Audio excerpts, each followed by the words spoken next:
how to add the contact option on your Instagram profile. Today guys, I will show you how to do this. Just follow the video until the end. It's very easy, and don't forget to like and subscribe in our channel if you want.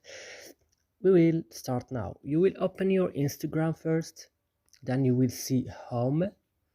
You go down and open your profile, then go to edit profile, and then go to contact option and click.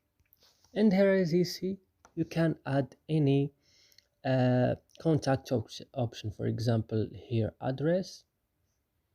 For example, I will add the new street address. I don't know. For example, town New York, or I don't know. I will just try zip code. I don't know.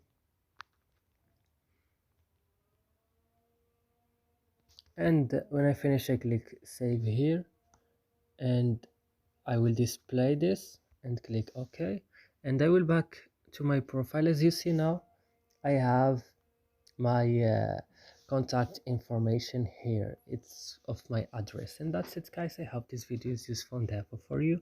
Don't forget to like and subscribe in our channel. Let's see you next